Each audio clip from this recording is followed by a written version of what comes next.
NASH, mais aussi maladie du soda ou maladie du foie gras humain. Qu'est-ce que c'est? On en parle tout de suite avec mes invités.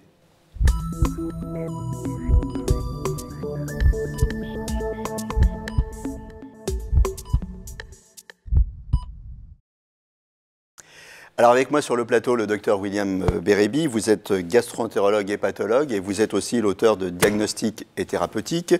Avec moi aussi Marc Landau, vous êtes responsable formation et application clinique à la société Ecosens. Et Joël Houy, vous êtes notre témoin du jour et c'est avec vous qu'on va commencer aujourd'hui. Alors vous, votre aventure commence à la retraite, 2006, et comme beaucoup de retraités, vous dites tiens, je vais faire un check-up. Bonne ou mauvaise idée, souvent on trouve des choses. Alors vous, justement, comment ça s'est passé? Écoutez, effectivement, comme vous venez de le dire, c'est au moment de la prise de retraite que j'ai commencé à faire un petit bilan de tout ce qu'il en était. Et on a découvert, en définitive, une petite surprise auquel je ne m'attendais pas, à savoir un taux de ferritinémie relativement élevé. D'accord. Vous aviez déjà du diabète, ça vous le saviez. Un petit peu. Du cholestérol. Un petit peu de cholestérol. Un petit peu. Voilà. Mais la cerise sur le gâteau, c'est c'était la ferritinémie qui est arrivée. 3 fois supérieure au taux normal. Absolument, absolument. Bon. Et donc ça, vous ne saviez pas ce que c'était la ferritine? Absolument pas. Bon, il y avait le mot fer, ça me disait quelque chose, mais bon, je dis tiens, je suis un peu plus lourd. Non, c'est pas ça. Donc, à la suite de ça, mon médecin m'a adressé directement auprès de mon docteur préféré, le docteur Bérébi, pour suivi et etc. Diagnostic. Donc biopsie à un hôpital. Pour voir ce que tout à fait, vous aviez exactement. On faisait des biopsies, oui. Et là, on a découvert une stéatose portale à 40%. Enfin, une fibrose portale. Fibrose portale.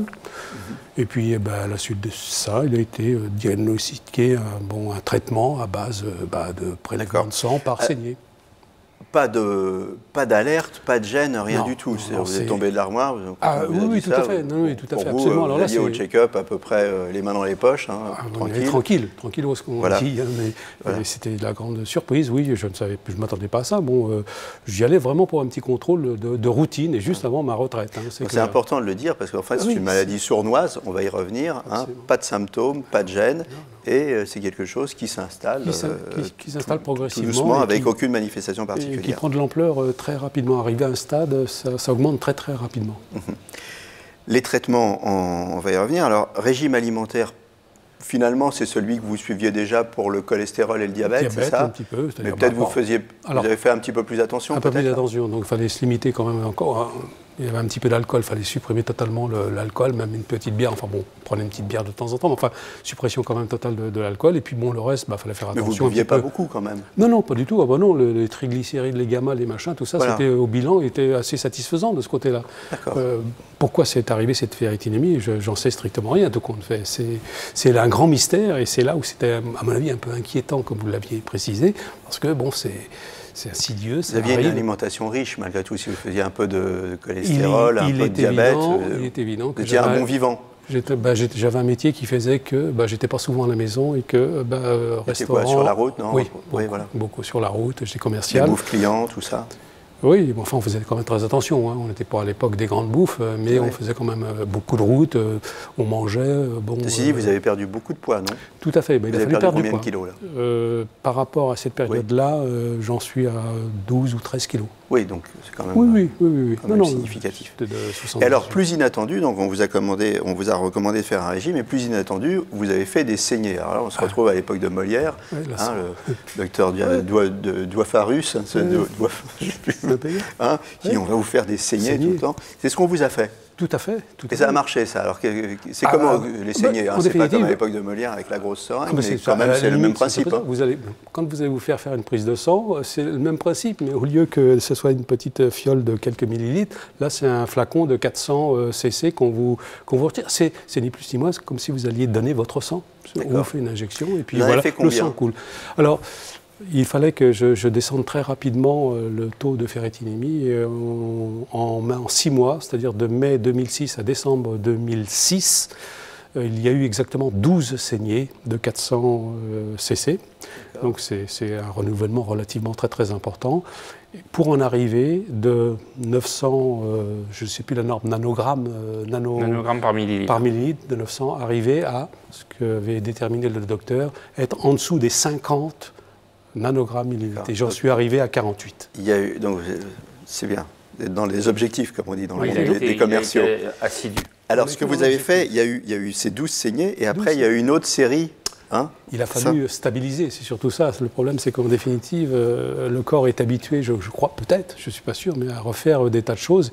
Et régulièrement, le taux de ferritinémie remontait. Et dès qu'il remontait et dépassait 50, j'allais à nouveau refaire une saignée pour le faire redescendre sous ce niveau des 50 nanogrammes. Aujourd'hui, tout est OK. Aujourd'hui, tout est OK. Vous avez une visite de contrôle bientôt, hein, d'après ce que j'ai compris. On va voir si tout est OK. Le mois prochain. Non, mais pour information, la dernière saignée a eu lieu en 2012. Oui, donc il y a longtemps. Après 24 saignées.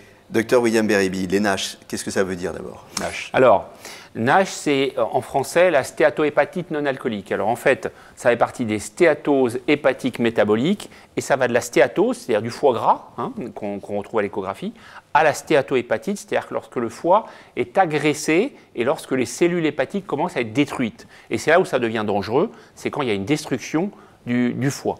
Pourquoi on appelle ça la maladie du soda ou la maladie du foie gras? C'est lié à l'alimentation qui est beaucoup trop riche à notre époque, c'est ça? Oui, on mange trop, il y a 25% de la population en France qui est en obésité, il y a 25% d'ailleurs de gens qui ont cette stéatose métabolique hépatique, et donc les gens mangent trop de soda, trop de fast-food, etc. Trop de plats préparés, donc toute cette alimentation qui fait que la population grossit d'une façon linéaire depuis plusieurs décennies maintenant. Ça touche qui principalement? Alors on a compris que c'est les gens qui n'avaient pas une hygiène de vie fantastique au niveau de l'alimentation. Il faut faire attention quand on a du diabète, par exemple, ça peut être un signe précurseur. Alors, en fait, comment on arrive au diagnostic? Parce qu'en fait, il n'y a pas de symptômes, c'est ça le piège, c'est-à-dire que le patient, il se plaint de rien, il n'a pas mal, il n'a pas de troubles digestifs, il n'a rien. Donc en fait, le risque, ça va être silencieux et qu'il va progressivement développer une maladie du foie, une fibrose, puis une cirrhose, avec un risque là vital. Donc en fait, le diagnostic, on le fait par une prise de sang. Donc on fait l'indice de HOMA qui détermine l'insulinorésistance. L'insulinorésistance, c'est le mécanisme qui va aboutir au développement de cette maladie-là.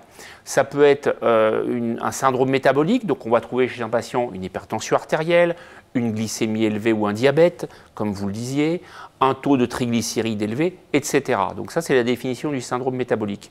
C'est tout simplement un patient qui va consulter pour ça ou pour autre chose d'ailleurs, et on va trouver un surpoids ou une obésité, en le pesant tout simplement, et on va lui dire attention, là vous êtes en surpoids et en obésité. Et j'invite tous les médecins d'ailleurs à peser tous les patients évidemment et à calculer l'IMC. Et lorsque l'IMC est élevé, donc au-dessus de 25 ou de 30 pour l'obésité, de faire un bilan hépatique, donc prise de sang avec dosage des transaminases. Et bien penser donc à cette ferritine. Hein, Bien sûr, donc ça fait partie du bilan hépatique dans le cadre d'un surpoids. On fait les enzymes hépatiques, on fait le fer sérique, la ferritine, cholestérol, triglycérides, uricémie, etc.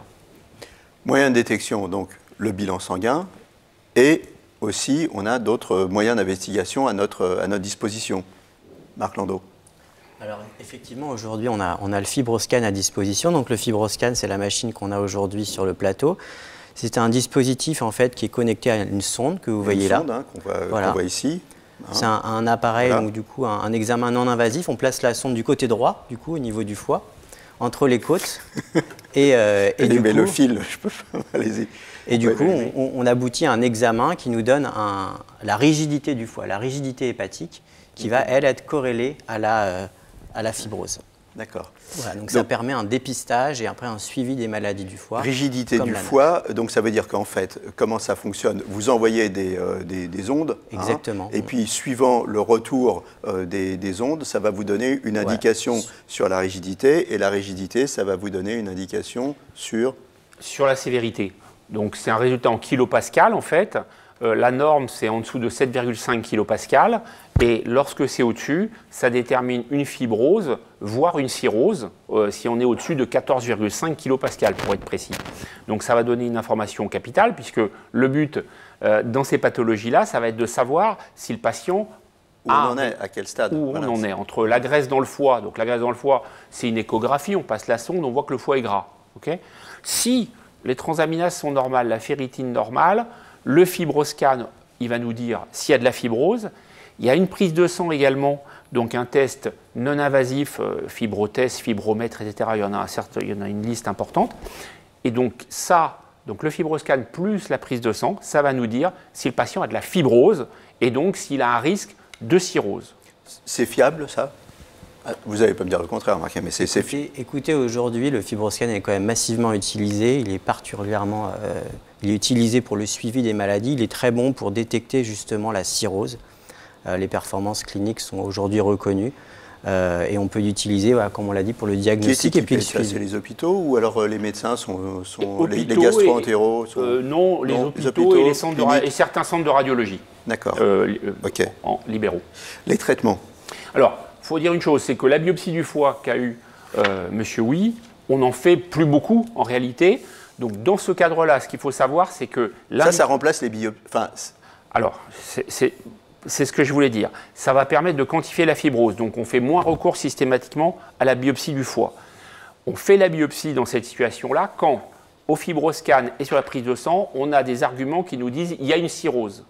Alors, comme la cirrhose, c'est un diagnostic histologique, en fait, c'est-à-dire c'est la biopsie et l'analyse au microscope. Donc, on doit avoir une certitude. Donc, lorsqu'on veut la certitude, parce qu'on a les tests qui nous l'ont dit, on fait la biopsie du foie. Très rapidement, il nous reste 1 minute et demie, les traitements. Alors les traitements, c'est perdre du poids, c'est équilibrer le diabète au mieux, et on peut utiliser la vitamine E également qui marche assez bien. Il y a également le traitement du microbiote, parce que le microbiote intestinal, on n'a pas eu le temps d'en parler, mais il joue un rôle important dans la stéatohépatite non alcoolique, donc traitement par prébiotique, probiotique et symbiotique, donc la synthèse des deux, et ça peut aller jusqu'à la transplantation de microbiote fécal. Et dans les cas les plus graves, lorsqu'il y a une maladie du foie évolutive, on peut être amené à opérer, donc à faire une chirurgie bariatrique. D'accord. Ce qui est important de dire, et c'est pour ça qu'on vous a invité, c'est que le NASH, c'est pas forcément, ça débouche pas forcément sur une cirrhose et un cancer, si c'est pris à temps. Voilà. C'est ça, parce que là, aujourd'hui, vous allez bien. Voilà, donc Monsieur Houy est l'exemple même de ce qu'il faut faire, si je puis dire. C'est-à-dire qu'il avait un diabète, une stéatohépatite non alcoolique.